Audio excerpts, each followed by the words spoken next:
Hi, class. I'm Jared Thomas, and today I wanted to discuss with you a topic of Texas history that is often heavily overlooked, whether it's in our textbooks or in the curriculum design or even in our classrooms.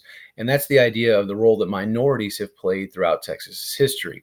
As we began to look through the database this week, I noticed that there was a book that really piqued my interest. It was called Women and the Texas Revolution, and it was edited by Mary L. Shear. In chapter 7 of this book, To the Devil with Your Glorious History, Women in the Battle of San Jacinto, Jeffrey D. Dunn begins to explore the idea that even though women were not a part of the actual battle, whether on the Mexican army side or the Texian army side, they were still very influential to the events surrounding the battle. For example, he includes stories such as Texas's own Betsy Ross, a woman by the name of Sarah R. Dodson, who made our first tricolored Lone Star flag that's infamous for our state. He also includes a story of a woman named Frances Lynch, who was the wife of a local ferry boat operator there in San Jacinto, and how when she saw the Mexican army approaching, she got her horse and rode out Paul Revere style to warn the people of the area that the Mexican army was coming.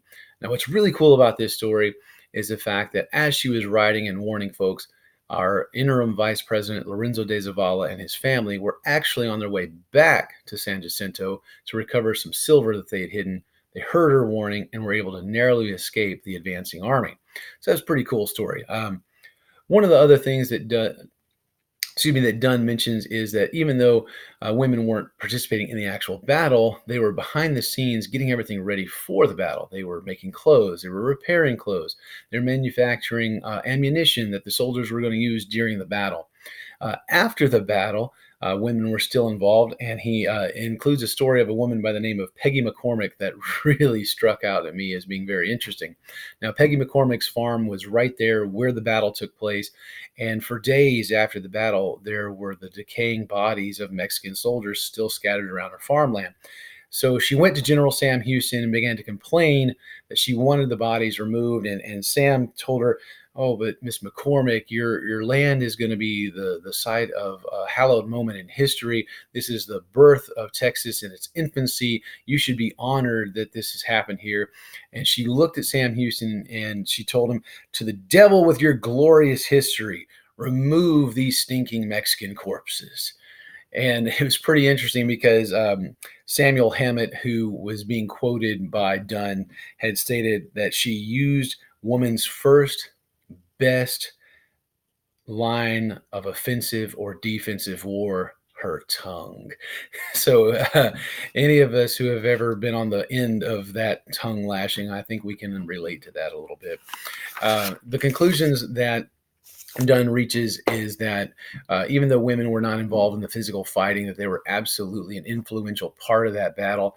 And it's on kind of a sad note that he ends the fact that there were several more women who, in some way, were impacted or affected by this battle, but that unfortunately their names are lost to history. Many of the men who wrote the history, they did include interesting details of the women, but unfortunately, we don't know who they are. And so he kind of laments to the fact that we may never know these women's name. Now, Dunn writes in a very elegant way. He presents almost a historical fiction that it's such an easy read that if it wasn't for his detailed footnotes and his annotated bibliography, it almost might seem like fiction. Now, for his sources, he relies heavily on secondary sources, incorporating a few primary as well. But overall, a very long source list for his chapters. The second book that really drew me in was titled Black Women in Texas History and was edited by Bruce Glassrud and Marlene Petrie. In the chapter titled Black Women During Slavery to 1865, Angela Boswell begins to explore what was going on in Texas and how slaves, specifically women, were affected in the different changing governments throughout history. So, for example, under the Spanish government, Boswell explores that slaves had much more latitude socially, economically, than they did under the American rule at the same time. And for example, they even had a little bit of legal latitude. And she incorporates a story how in 1791, one enslaved woman actually sued to have her ownership changed because she was being mistreated by her owner. So that's something pretty unheard of at the time. Equally, under Mexican rule, slavery laws were constantly changing. One moment, the Mexican government was not okay with slavery, the next moment, they tolerated it. So there was never really a clear understanding of how slaves fit into the society. So they still continued to enjoy some of the freedoms that they had under Spain. But once the Anglos take over and they win the revolution, quickly they begin to relegate the slaves back to their social position that they had in America, which was at the bottom of society. All the freedoms that they had enjoyed under Spain and Mexico were rolled away. And Boswell begins to really explore what life was like living in Anglo controlled Texas and how slavery was affecting the women during that period. She notes that even though men were only working at hard labor, women could also join in the hard labor, as well as still be expected to fulfill domestic roles in areas where there was not a large female population in the settlements. So women were still being treated unfairly, even in a system such as slavery. In the conclusion, uh, Boswell looks at the fact that the women were able to support each other through the slave culture. They were there for one another. They cared for children who had been orphaned because of slavery. And she talks about how things changed a little bit more slowly in Texas because Texas had been so stable during the Civil War. There wasn't a lot of runaway slavery that had happened across the other parts of the United States. So things didn't begin to improve for the women who had been kept as slaves until the end of the war and emancipation showed up. Now, the methods that Boswell used, she's very direct, very straightforward. She does not mince words at all. In fact, it's kind of an emotional read, specifically when she's talking about the mistreatment of slaves, such as one encounter when she describes how women could be used by their owners at their owner's desire because there were no laws preventing those type of action at the time. So that was a little emotional. Her sources are completely secondary. She largely uses books and a few journals. Now, since she's not directly focusing on any specific individuals, I felt that this was an okay treatment for this topic. And then the final book that I researched was titled Texas Labor History. It's edited by Bruce Glassrod and James C. Maroney. And in one specific chapter called On Empire Shore, Free and Unfree Workers in Galveston, Texas, 1840 to 1860, Robert L. Shelton begins to explore the relationship shared between the white casual laborers and the enslaved African laborers who were working together in Galveston. And what's interesting about this is Shelton really begins to explain how these men began to develop a relationship. They were working together all day long. They began to sing songs together. They began to share experiences together. So they started to spend time together socially outside of work. They were able to go to saloons and bars together, taverns, brothels even.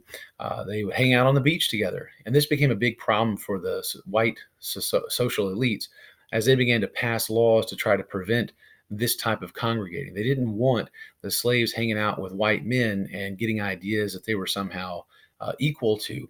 And they also didn't like these casual laborers. These guys were right there above the position of the slaves as far as their society was concerned. Now, what Shelton makes a point of with this is this shows that segregation was not something new to the Reconstruction era. Segregation had been going on in America before the Civil War and before Reconstruction ever came around. It's just not something we hear of or think of that often. Now, one of the things that's really interesting that Shelton points out is even though the white workers and the Africans didn't always get along, because of their shared experience, he says that the common experiences they shared suggest at times, at least, that they recognized their common humanity, which is definitely rare for that time period and something I thought was pretty interesting to include. Now, Shelton writes a very, very good chapter here. He skillfully blends historical fact with a social commentary that really examines the struggles of laborers in Galveston period, whether it was the Africans or the free laborers. There was a lot of similarities between those two groups. Shelton, he's very fair, but he's also very critical of his subjects as he begins to analyze the position of the interracial relations of the time and the negative actions that were taken by the white elite. The sources that Shelton utilizes, he's all over the place. He's got some great primary sources, and he's also got some excellent secondary sources. He's looking at newspaper articles from the time. He's pulling from journals. He's pulling from books. It's a very wide variety in his bibliography, which really helps to enrich his account, I feel.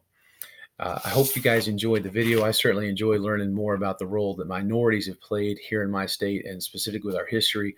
And I think I've got a lot of really great information I'm going to be able to incorporate in my classroom. Hope you guys have a great weekend. Take care.